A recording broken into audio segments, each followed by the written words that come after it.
我妈跟我爸一直没有相信我能打进 NBA， 可是他们从来没有放弃篮球。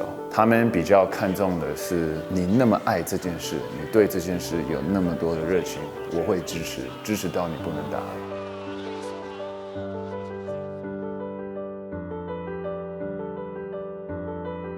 我从小不是那么爱上学，如果要坐下来听一个老师讲话，这对我来说是很难的一件事。从小篮球是一种 escape， 你一上场，你一打球，我就感觉，只有我跟篮筐跟旁边的人。妈妈的坚持就是成绩必须要达到她的给我们的标准，先做完功课才能打球。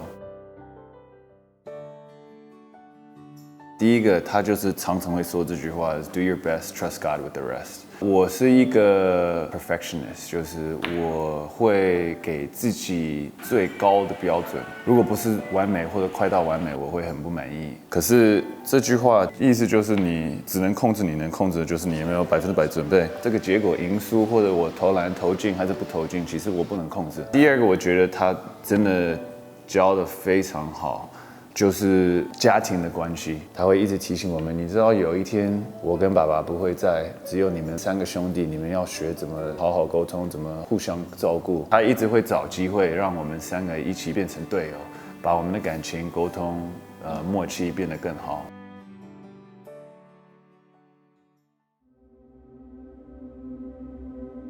可是我那时候是很年轻，我可能11岁、12岁。假设说我被笑，或者他们不让我上，我有时候会好，你们打，我去有另外一个篮筐，我自己练或者什么。有一天如果我有机会，我会让你们看到为什么我一直在等。选到我的时候，我全部都会秒杀。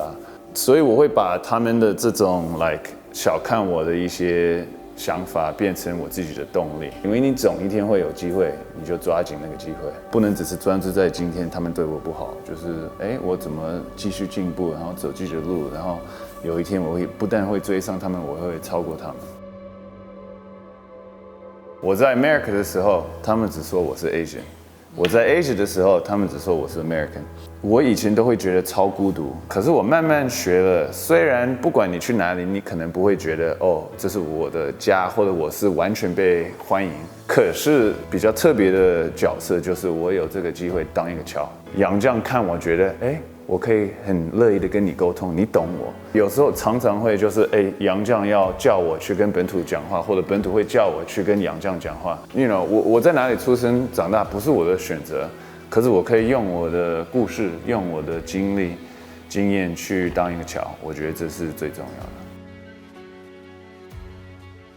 有些小孩真的喜欢运动，我还会鼓励他们，第一个目标还是要把你学习做好，这比运动重要太多了。平均 NBA 篮球生涯是4年半，你学习好，你可以工作50、60年。我只是基本上就是讲我自己的故事，鼓励别人去找他们自己的路。我觉得从我的篮球生涯学到的就是，这是球迷取的一句话，就是 never done。因为那时候我在篮网队，我受伤了，连着2年受伤了，就是真的很低。他们就说 never done。